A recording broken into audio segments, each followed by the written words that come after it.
So mga bagay na hindi mo dapat gawin kapag walang paramdam ang isang lalaki. Yes mga kamamay, ito po yung mga bagay na dapat hindi mo ginagawa pero most of the time o karamihan ng mga kababaihan, ito yung kanilang ginagawa. Kaya mga kamamay, ginawa ko yung video na to para sabihin sa inyo to na hindi nyo to dapat gawin, na hindi to makakatulong sa inyo sa mga panahon na walang paramdam ang isang lalaki o sa mga panahon na hindi nila kayo chinachat o hindi nila kayo i-message. Alright?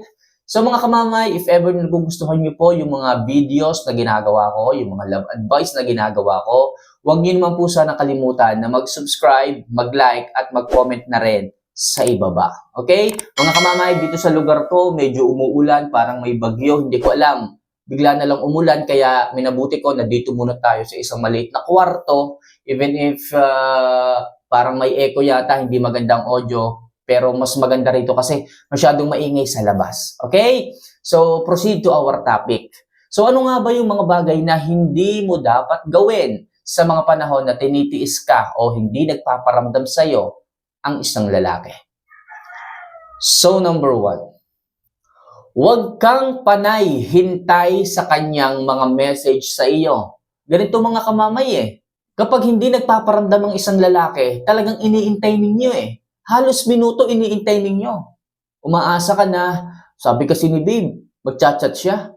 O kaya naman, gantong oras sa umaga talagang nagbe-message na yun Baka kasi mamaya marami lang yung ginagawa, kaya pag nag-chat sa akin, hindi agad ako makareply, hindi kami magkakausap. Alas 4 ng madaling araw, gumigising ka talaga kasi dati ganyan siya sa'yo. Alas 4, tumatawag. Alas 4, nagbe-message, pero bakit ganon? Patatlong araw na niyang hindi nagpaparamdam. Ni ha, ni ho, ni wrong send, wala. Kapag ganyan mga kamamay, huwag mong gagawin ang maghintay ng maghintay. Aasa ka lang, masasaktan ka lang. Anong dapat mong gawin? So mag-focus ka sa sarili mo. Mag-focus ka sa mga bagay na dapat ginagawa mo. Di ba? Mag-ayos ka, magpaganda ka, maging busy ka rin sa sarili mo. Wala ka namang ginagawang mali Bakit kailangan mong maghintay? Unang-una siya yung pumili ng kanyang paglayo. Bakit kailangan mo siyang hintayin? Matuto siyang bumalik. Kapag na-miss ka nun mga kamamay, babalik din yon. Kaya mga kamamay, sa mga panahon na hindi nagre-reply o hindi nagpaparamdam ang isang lalaki, huwag kang panay ang hintay sa message niya. Right? So next, huwag mo rin siyang subukang i-block sa social media. Yes, mga kamamay, kung walang paramdam ang isang lalaki, hindi mo kailangang i-block. Hindi mo kailangang i-restrict sa social media ang isang lalaki. Bakit? Paano kung sa mga panahon na hindi siya nagpaparamdam, bigla niyang maisip na nagkamali siya. Bigla niyang maisip na magparamdam at humingi ng sorry sa iyo. Naka-block sa iyo. Paano siya makakapag-message? Paano siya hihingi ng tawad, ng sorry sa iyo para muli mo siyang tanggapin kung binlock mo siya? Hindi mo makikita. Hindi mo makikita ang mga message niya para sa iyo. Sayang naman. Okay? Ang mga tao ay nagsisisi. Ang mga tao ay nagbabago. Kung kaya wala namang dahilan para i-block Kung i-block ninyo, ano mangyayari? Wala rin naman, di ba? Kung hindi naman siya nagpaparamdam, wala rin naman mangyayari, di ba? Huwag niyo na lang i-block. Baka kasi mamaya, magparamdam ang lalaki, sumagi sa isip niya o ma-realize niya na siya yung nagkamali, ma-realize niya na hindi pala niya kayang iwanan ka, mas madali kanyang i-reach out. Okay? Kung hindi mo man siya kailangan, di wag mong i-message. Kung hindi mo man siya kailangan, di wag mong tingnan ang message niya. Kamamay, dadadala nga ako Kapag namimiss ko siya, binabalikan ko yung mga convo namin. Nasa sayo na yon. Okay? Kasi nga, hindi ka nagpo-focus sa sarili mo Madalas kang naghihintay ng message niya. Kaya please, mga kamamay, wag mo siyang i-block. Wag mo siyang i-restrict. Kasi makakatulong yan pagdating ng panahon. Kapag lumipas ang araw, ma-realize niya, maisip niya na gusto niyang bumalik sa'yo, mas madali kanyang ma-message. Kaya please, huwag niyong i-block, huwag niyong i-restrict ang isang lalaki pagdating sa social media ninyo. Alright? So next, huwag mo ring papabayaan ang sarili mo. Opo mga kamamay, ito napakahalaga po nito pagdating sa mga panahon na walang paramdam ang isang lalaki. Huwag kayong magpapakalosyang. Huwag kayong magpapaka-stress. Yung iba nagpapaka-depress Yung iba gumagawa pa ng hindi magandang gawain pagdating sa kanilang buhay Mga kamamay naman, lalaki lang yan. Hindi nyo kailangang sirain ang inyong mundo, ang inyong buhay, sa mga ganyang klase ng tao. Kaya please, imbes na magmukmok, imbes na mag-inom, yung iba nagiinom pa eh. Imbes na i-stress ang sarili, imbes na hindi kumain, please, mag-ayos kayo. Huwag niyong pabayaan ang inyong sarili. Sa isang banda mga kamamay, wala rin namang mangyayari eh. Wala rin namang mangyayari kung hindi sila magparamdam, okay? Lalo lang kayong mahihirapan. Lalo lang kayong, alam niyo yun, madidepress, may stress. Masyado niyo lang pinahihirapan ng inyong sarili. Instead, mag-ayos, magpaganda. Kasi yan ang magiging sandata ninyo upang makitang muli ng isang lalaki ang halaga mo. Mag-ayos ka, magpaganda ka, walang ibang gagawa niyan para sa iyo, kundi ikaw. Huwag ka masyadong maging isip bata.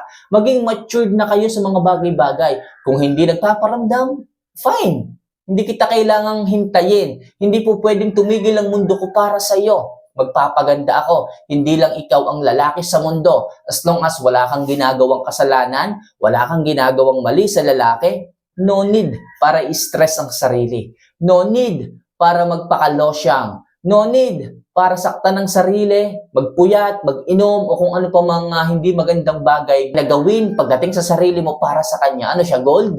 Hindi mga kamamay. Kaya please, huwag mong pabayaan ang sarili mo. Okay? So next, huwag mo ring gawin na palaging i-stalk ang isang lalaki. Mga kamamay, sa umpisa mahirap talaga. Mag-iisip, magtataka, magtatanong ka kung bakit hindi na siya nagpaparamdam. Tapos anong gagawin mo? I-check ko pala yung my day. Ano kayang update na dito sa lalaki na to? Halos isang buwan na akong hindi chinachat eh. Halos isang buwan na akong hindi tumatawag sa akin. So, kung alam mo mga kamamay, na talagang hindi na kayo binibigyan ng panahon at oras, lagi namang siyang online, pero hindi ka man lamang mini-message. Yung huli yung message sa kanya, hindi nila sinisin. Anong ibig sabihin yan? Meron na silang pina-priority. Kapag ganyan, hindi mo na kailangan kulitin pa yung lalaki. Hindi mo na kailangan pang message ulit ng i-message ang isang lalaki. Kasi kung talagang mahalaga kayo sa mga yan, hindi nila hahayaang naghihintay kayo. Hindi nila hahayaan na walang reply yung mga message ninyo sa kanila. Take note ha, lagi siyang online. Lagi siyang nagmamay day. Kaya imposible na hindi niya makita ang mga message mo pagdating sa kanya. Kaya please, mga kamamay, kung sa tingin po ninyo na hindi na nga nagpaparamdam, huwag niyo naman sanang i-stalk ang kanilang mga accounts, ang kanilang mga story kasi masasaktan lang kayo. Huwag niyo naman sanang ipakita na kayo yung sobrang naghahabol. Kasi paghahabol po na maituturing yung ganyan, nag-i-stalk ka sa kanya, chinecheck mo araw-araw yung kanyang mga possibility na post, paghahabol po yan. At pag naghabol ka sa isang lalaki, ibig sabihin, nagiging low value ka. Lalo silang lumalayo. Lalo silang nagpupumiglas pagdating sa inyo. Kaya please mga kamamay, para ma-realize ng isang lalaki na nagkamali siya sa kanyang paglayo, huwag din muna kayong magparamdam. Huwag niyong i-stalk, pigilin niyo ang sarili ninyo. Alam ko mahirap, alam ko masakit, pero mas makakatulong na pigilan ng inyong sarili na isipin siya, na i-stalk siya. Please mga kamamay, makakatulong po yan. Kung hindi niyo siya hahabulin, kung hindi niyo siya i-message, i-stalk pagdating sa inyong relasyon. Malay niyo, isang araw, ma-realize niya na nagkamali siya. Ma-realize niya na namimiss ka na pala niya. Ma-realize niya na kailangan ka pala niya. Kaya please, huwag kayong magparamdam. Huwag niyo muna silang i-stalk. Okay? And last, ang walang tigil o walang patid na paghahabol sa kanya.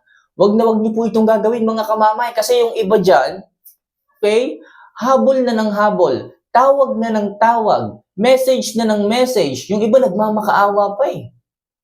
Kamamay, ba't ko naman hindi gagawin to? Ang tagal na namin sa relasyon. 3 taon na kami. Okay, ang dami na naming mga problemang nalampasan. Kaya kailangan kong habulin. Paano nga habulin ka, mama? Hindi na nga nagpaparamdam eh. Hindi ka na nga mahal eh. Hindi ka na nga pinapriority eh. Hindi ka na nga inuuna eh. Hindi ka na nga inuuwian. Hindi ka na nga mini-message. Hindi ka na nga tinatawagan. Tapos ikaw pa yung nagpupumilit sa sarili mo? Ikaw pa yung naghahabol? Hindi pa ba sapat na nagagalit siya palagi pag nag-uusap kayo? Hindi pa ba sapat na kinakancel niya ang bawat tawag mo? Hindi pa ba sapat na hindi ka niya isinisin? Ano pa bang gusto mong gawin niya para iwanan mo? Ano pa bang gusto mong gawin niya para tumigil ka sa paghahabol? Di ba, hindi ka naman manhid eh. Ang tali-talino mo, pero bakit hindi ka makaintindi? Kaya please mga kamamay, sa mga panahon na habol ka ng habol, doon naman lumalayo ng lumalayo ang isang lalaki sa inyo. Kaya please mga kamamay, tama na. Tama na. Sa mga panahon hindi nagpaparamdam ang isang lalaki, hayaan nyo na rin muna sila. So yun lang muna sa ngayon mga kamamay ang ilang mga love advice na maaari kong i-share sa inyo, maaari kong ibigay sa inyo at sana makatulong po ito. Mga kamamay, lubos ko po kayong minamahal. Huwag po sana kayong sumuko sa buhay. Nandito lang po ako. If ever na gusto po ninyo ng kausap, makikinig, nandito po ako. So, see you for our next vlog. Mahal na mahal ko po kayo. Paalam.